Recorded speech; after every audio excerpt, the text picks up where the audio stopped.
Vasco 2-0 para cima do Cruzeiro, um jogo dificílimo, o Vasco enfrentando uma das melhores equipes da competição, mas que veio numa intensidade muito alta e garante esses 3 pontos com um sonoro 2-0.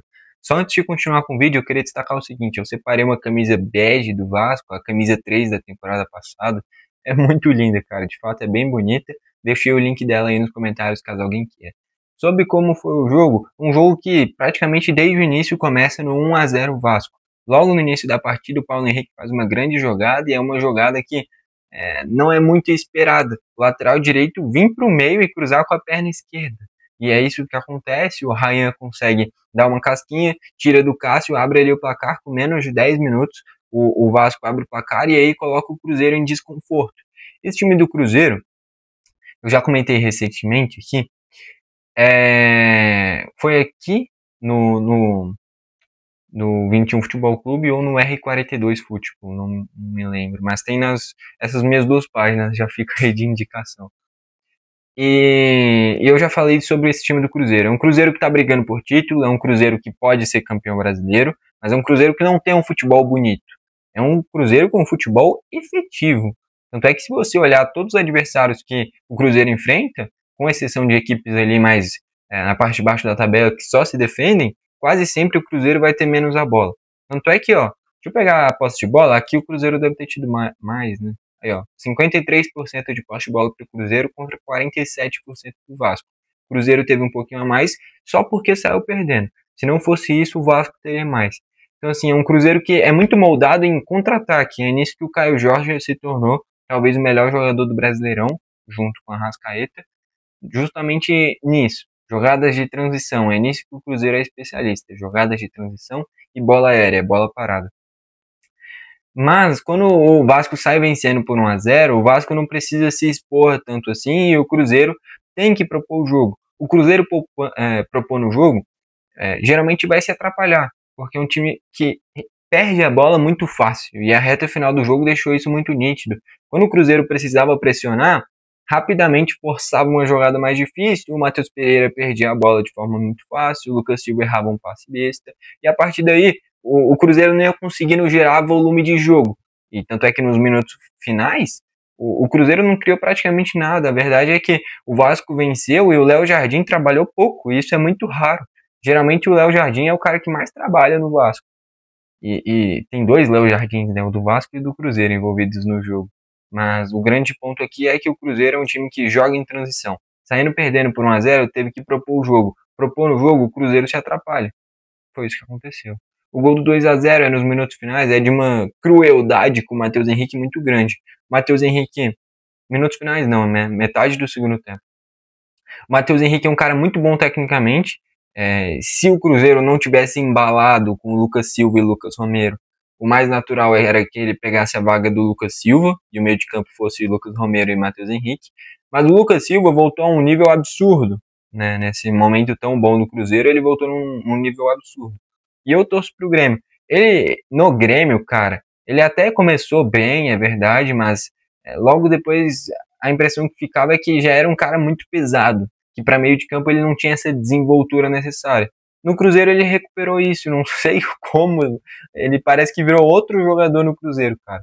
Que no Grêmio era um cara que se arrastava, não dava dinâmica de jogo, e no Cruzeiro isso não acontece. Ele recentemente fez um gol absurdo, por exemplo, contra o Bragantino, lembrando o início de carreira dele, onde ele ficou notabilizado por gols de fora da área. Né, que no Grêmio o que mais se notabilizava, a grande característica do Lucas Silva, era o chute forte para fora. Essa era a especialidade do Lucas Silva. E no Cruzeiro ele vem retomando esse bom momento, ganhando confiança. Eu me lembro de pelo menos 2 chutes dele no jogo, mas a reta final de jogo dele foi ruim. Né? Mas sobre o Matheus Henrique, ele, se não tivesse embalado esse meio de campo com o Lucas Romero e o Lucas Silva, a tendência era que ele pegasse a vaga do Lucas Silva. Como o Cruzeiro segue em bom momento, e esse é um dos grandes motivos para o Wanderson até hoje não ter saído do time, né? Porque por qualidade e que possa render para o time, o Sinisterra pegaria a vaga tranquilamente do Wanderson e o próprio Arroio, que entrou no segundo tempo, justamente no lugar do Wanderson, pegariam essa vaga. Mas, como a fase ainda é boa e o Cruzeiro ainda está na parte de cima da tabela, é mantido o time base do Cruzeiro. O Léo Jardim mexe muito pouco, só quando realmente precisa mudar uma característica no jogo, como era no caso de ontem, né? Já é ontem, né? Tô fazendo esse vídeo próximo de meia-noite. E acaba que quando o Cruzeiro entrar em uma fase mais ruinzinha, embalar 3, 4 jogos sem vencer, e provavelmente em algum momento do Brasileirão isso vai acontecer, e provavelmente vai ser por agora, tá? Porque a sequência de jogos do Cruzeiro fora de casa é um absurdo. Flamengo fora de casa, Galo fora de casa, Palmeiras fora de casa. Enfrenta as duas melhores equipes do Brasil e o seu grande rival, e clássico é clássico. Então tudo fica nivelado. Então os 3 próximos jogos fora de casa vai definir onde o Cruzeiro vai ficar no Brasileirão. Porque já está com 2 jogos a mais em relação ao Flamengo, 3 jogos a mais em relação ao Palmeiras. E daqui a pouco vai ter os confrontos diretos também. Se perde para o Flamengo e perde para o Palmeiras, descarta título do Cruzeiro. E eu sei que a grande maioria dos torcedores do Cruzeiro tá com uma linha de pensamento de não, a gente só tá brigando por G4. Mas vamos ser sinceros, todos os torcedores do Cruzeiro estão com essa esperança de brigar por título. Os jogadores também. Talvez eles não queiram admitir isso porque é uma pressão que ninguém quer assumir, ainda mais tendo equipes já acostumadas com isso, como é o caso do Flamengo e do Palmeiras já há muito tempo. Então, assim, é um Cruzeiro querendo tirar o peso da realidade. E a realidade é que o Cruzeiro está na briga pelo título. E para quem está na briga pelo título, precisa saber propor o jogo. Hoje, essa é a grande dificuldade do Cruzeiro. E é por isso que o Vasco venceu. Não é demérito do Vasco, muito pelo contrário. Que nem eu falei, esse é um ponto do Cruzeiro a melhorar. Mas do Vasco, é um Vasco começando a ser mais sólido. Engatou o grande momento do trabalho do Diniz, um futebol bacana, melhor momento do Coutinho nos últimos 3, 4 anos com certeza, o Ryan jogando um absurdo, o Nuno Moreira muito bem, o Verratti até quando vai abaixo, num nível de intensidade muito grande. E esse time base do Vasco é o mesmo de um tempinho atrás, onde estava mal com o Diniz, a diferença é que colocou o Cauã Barros como um segundo volante nesse time. E o Cauã Barros não é nenhum gênio tecnicamente, mas colocou um cara identificado com o clube e que dá a vida, dá o sangue por cada dividida.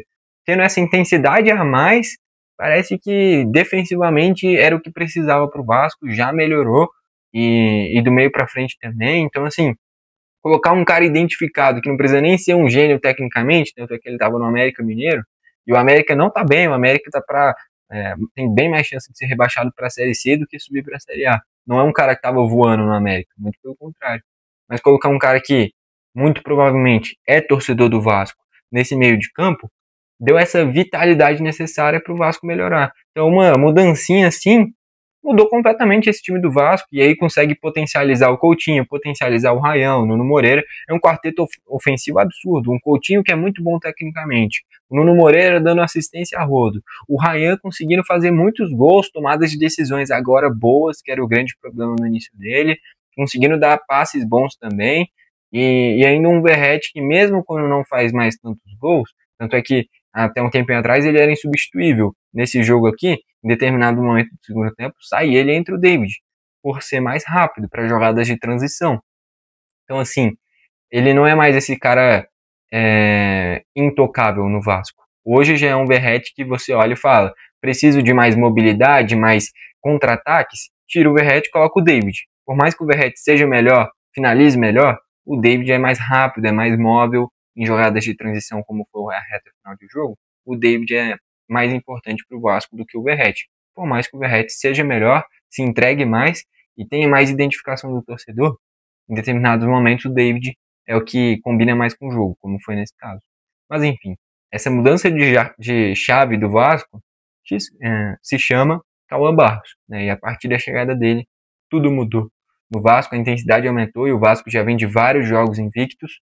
Merecido, um time que trabalha tanto, uma ideia de jogo tão bacana e tem um quarteto ofensivo tão bom, merece ter bons resultados e é por isso que venceu de uma das melhores equipes do Brasil, que é o Cruzeiro.